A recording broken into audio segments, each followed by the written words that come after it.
Attention, le contenu de cette vidéo peut heurter la sensibilité des plus jeunes, vous êtes prévenus. N'ayez pas peur de laisser un pouce bleu, d'activer les notifications et de vous abonner si ce n'est pas déjà fait. Pokémon Black.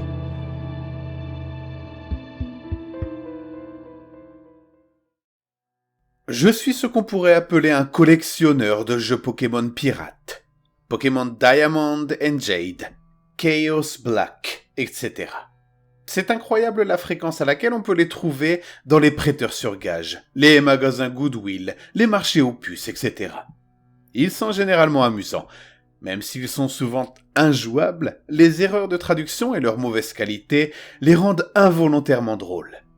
J'ai réussi à trouver la plupart de ceux auxquels j'ai joué en ligne, mais il y en a un dont je n'ai vu aucune mention. Je l'ai acheté dans un marché aux puces il y a environ 5 ans.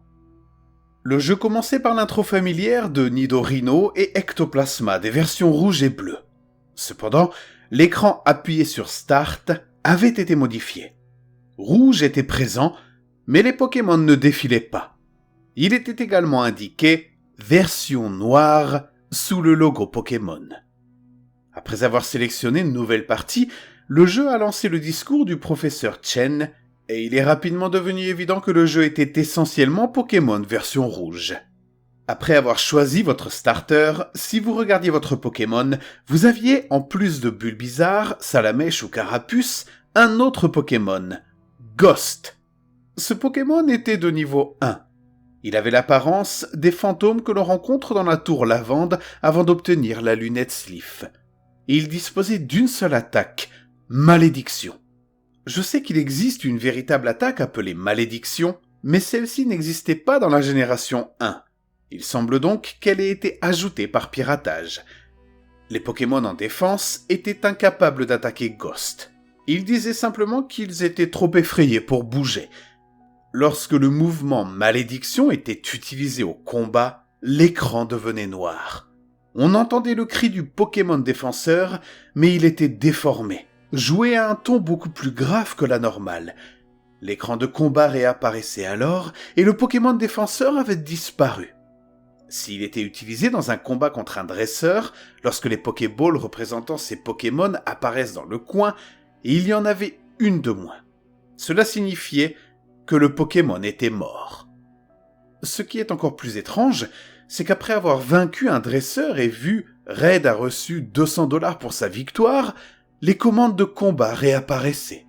Si vous choisissiez s'enfuir, le combat se terminait normalement. Vous pouviez également sélectionner Malédiction. Si vous le faisiez, en revenant dans le monde extérieur, la Pokémon Ball du professeur avait disparu.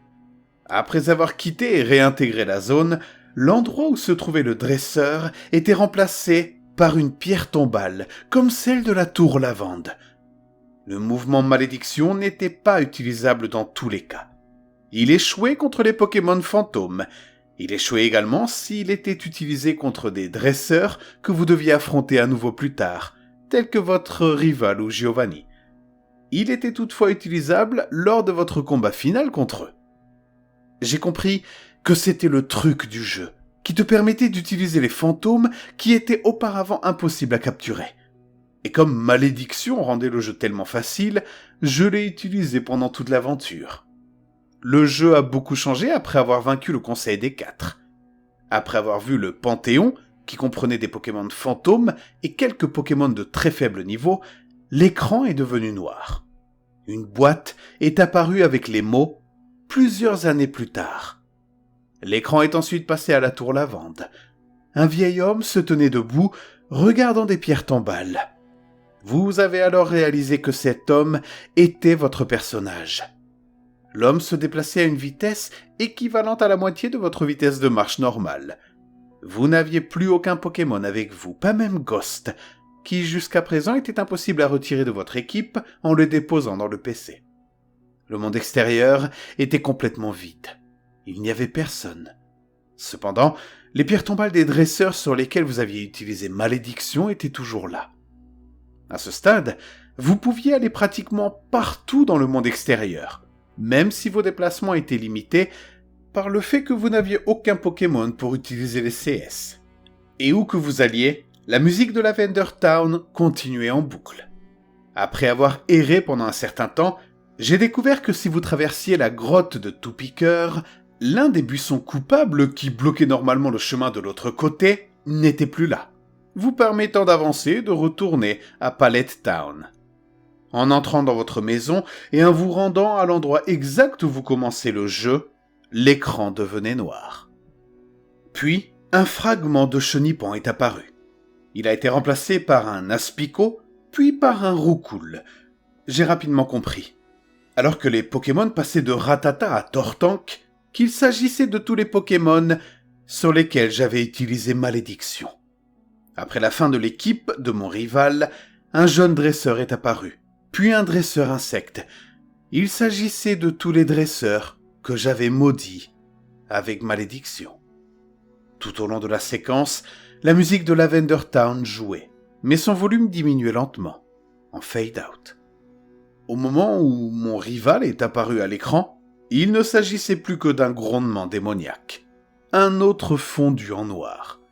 Quelques instants plus tard, l'écran de combat est soudainement apparu. Mon dresseur était désormais un vieil homme, le même que celui qui nous apprend à attraper des Pokémon à Viridian City. Ghost est apparu de l'autre côté, accompagné des mots « Ghost veut se battre ». Vous ne pouviez pas utiliser d'objet et vous n'aviez aucun autre Pokémon. Si vous essayiez de fuir, vous ne pouviez pas vous échapper. La seule option était combattre. En choisissant de combattre, vous utilisiez immédiatement lutte, qui n'avait aucun effet sur Ghost, mais vous faisait perdre un peu de vos propres points de vie. Lorsque c'était au tour de Ghost d'attaquer, il se contentait de dire 3 petits points. Finalement, lorsque vos points de vie atteignaient un niveau critique, Ghost utilisait enfin Malédiction. L'écran est devenu noir une toute dernière fois. Quels que soient les boutons sur lesquels vous appuyiez, vous restiez bloqué définitivement sur cet écran noir. À ce stade, la seule chose que vous pouviez faire était d'éteindre la Game Boy. Lorsque vous rejouiez, la seule option disponible était « New Game ». Le jeu avait effacé le fichier. J'ai joué à ce jeu piraté de nombreuses fois, et à chaque fois, le jeu se terminait par cette séquence. À plusieurs reprises, je n'ai pas utilisé Ghost du tout, même s'il était impossible de le retirer du groupe. Dans ces cas-là, aucun Pokémon ni dresseur n'apparaissait, et le jeu passait directement à la bataille avec Ghost, le moment culminant. Je ne sais pas exactement quelles étaient les motivations du créateur de ce hack. Il n'a pas été largement distribué, donc ce n'était probablement pas pour gagner de l'argent. C'était très bien fait pour un produit pirate. Il semble qu'il ait voulu transmettre un message, mais il semble que je sois le seul destinataire de ce message. Je ne sais pas exactement de quoi il s'agissait. L'inévitabilité de la mort? Son absurdité? Peut-être essayait-il simplement d'injecter de manière morbide la mort et les ténèbres dans un jeu pour enfants. Quoi qu'il en soit, ce jeu pour enfants m'a fait réfléchir et m'a fait verser quelques larmes.